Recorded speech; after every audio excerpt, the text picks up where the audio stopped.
Assalamualaikum warahmatullahi wabarakatuh. Waalaikumsalam warahmatullahi wabarakatuh. Terima kasih kehadirannya Bapak Ibu sekalian, khususnya Ibu Marcelina selaku Kepala Sekolah dan juga Bapak Ibu Guru serta staf di SMK Farmasi Adi Atmaja. Nah, di sini saya akan mempresentasikan tentang RTL atau rencana tindak lanjut yang sudah saya dapatkan dari PKG Penilaian Kompetensi Guru PJOK angkatan 8 di kelas 8 di SMA. Nah, untuk tema umumnya saya menggunakan optimalisasi profil kebugaran peserta didik. Nah, kemudian untuk tema yang akan saya gunakan yakni senam irama modifikasi dengan penguatan nilai-nilai budaya. Nah, kenapa saya memilih tema tersebut? Yang pertama dilatar belakangi oleh didasari oleh Gen Z yang sekarang mungkin kurang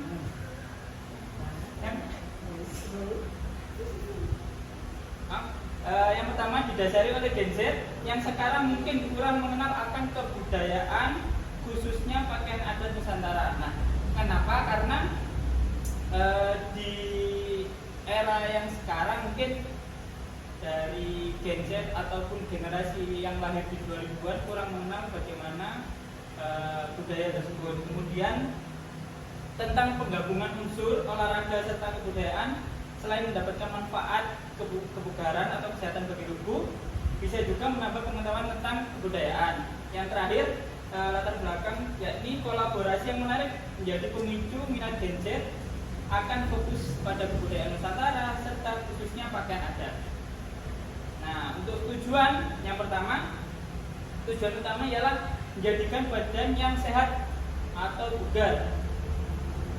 Terus kemudian untuk tujuan yang kedua, pengenalan nilai budaya bahwa Indonesia kaya akan keberagaman khususnya pakaian tradisional.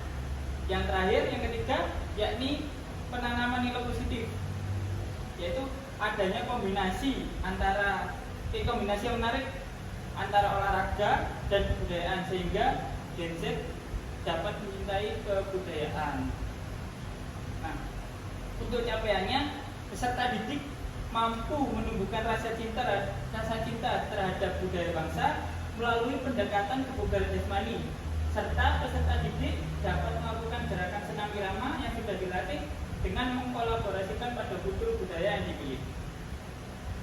Nah, untuk langkah-langkahnya yang pertama, sosialisasi dilakukan kepada kepala sekolah, rekan guru, peserta didik, serta wali murid. Kemudian melibatkan siswa dalam perencanaan dan persiapan kegiatan. Yang ketiga, mengadakan sesi edukasi tentang nilai-nilai budaya tradisional serta gerakan senam irama. Kemudian menyusun kepanitiaan kegiatan. Yang kelima, pelaksanaan kegiatan. Dan yang terakhir, mengadakan evaluasi serta refleksi pasca kegiatan. Nah, untuk aset yang digunakan yang pertama ada fasilitas meliputi lapangan serta ruang kelas. Kemudian ada sumber daya meliputi guru dan staf, peserta didik serta orang tua. Kemudian bagaimana penggunaan sumber daya tersebut? Yang pertama, memanfaatkan fasilitas sekolah untuk kegiatan yang akan dilakukan. Yang kedua, melibatkan orang tua sebagai pendukung. Yang ketiga, menggunakan tenaga siswa untuk membantu penyelenggaraan. Nah, untuk evaluasi, yang pertama bentuk dari evaluasi pemantauan atau observasi guru, yang kedua dilakukan dengan pengumpulan data melalui wawancara, refleksi, serta kuesioner. Untuk teknis pelaksanaannya, yang pertama peserta didik mengisi kuesioner dan refleksi pasca kegiatan. Yang kedua ada guru dan staf, kita melakukan wawancara serta diskusi. Yang terakhir orang tua, dilakukan survei kepuasan.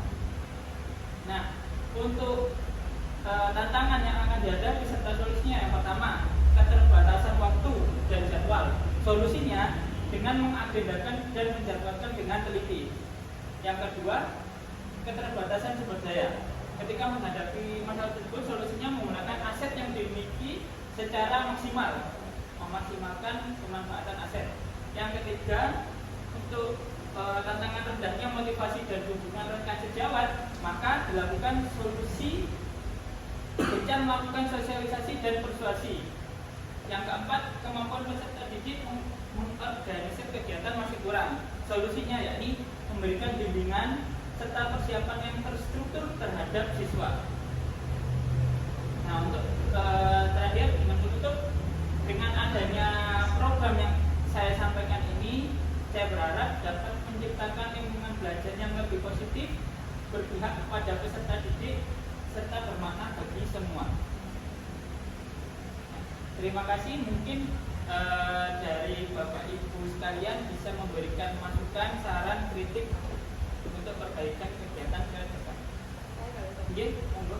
Jadi terkait dengan aset ya, Iya. biasanya mungkin perlu dicantumkan aset itu tidak hanya dari teman sejawat dan fasilitas.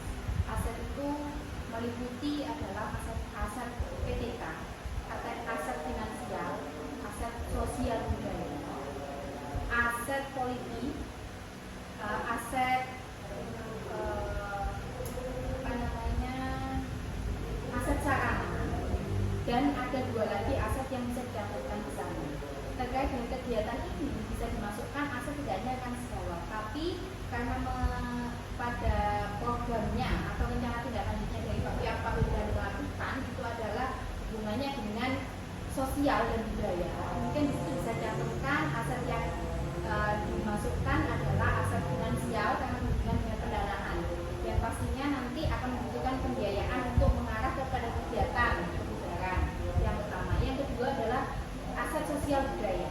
Aset sosial budaya ini kita bisa menganalisa dari jumlah siswa kita yang ada. Itu kata-kata budayanya apa? Seandainya budayanya yang Madura bisa dimasukkan pada kebugaran yang mengarah kepada kebudayaan suku Madura.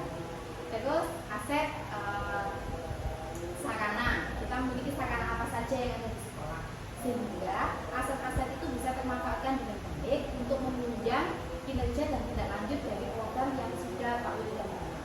Mungkin itu masukan dari saya, Pak Ijan, sehingga tadi untuk tantangan bisa diminimalisir dengan memanfaatkan 7 aset yang ada di sekolah. Terima kasih, Pak Ijan. Terima kasih masukannya dari Bu Marcel, sangat membantu. Mungkin untuk kedepannya saya akan memanfaatkan dari beberapa aset tersebut dengan melihat dari contohnya kebudayaan siswa, terus juga finansial sekolah. Jadi nanti bisa dimasukkan dan meminimalisir hambatan ataupun tantangan yang akan dihadapi dalam kegiatan ke depan. Terima kasih. Mungkin dari Bapak Ibu guru yang lain bisa menambahkan atau memberikan saran kritik. Monggo, saya terima. Monggo, berkaitan dengan tantangan yang berkaitan dengan waktu tadi, ini kita bisa manfaatkan karena ada P5 kolaborasi dengan pelajaran yang lain berkaitan dengan gerak dan kebudayaan, bisa seni tari dan sebagainya. Itu nanti bisa kita masukkan dalam bentuk video. Selain nanti untuk proyeknya Pak Luda, nanti juga berkaitan dengan proyeknya anak-anak yang di rumah. Jadi mempersingkat waktu, menambah ide yang mereka.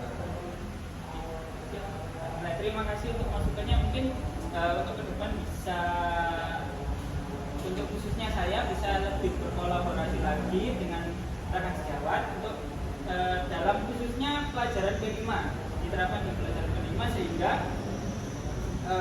dari apa yang sudah diperoleh bisa termaksimalkan dan bisa terorganisir dengan rekan sejawat.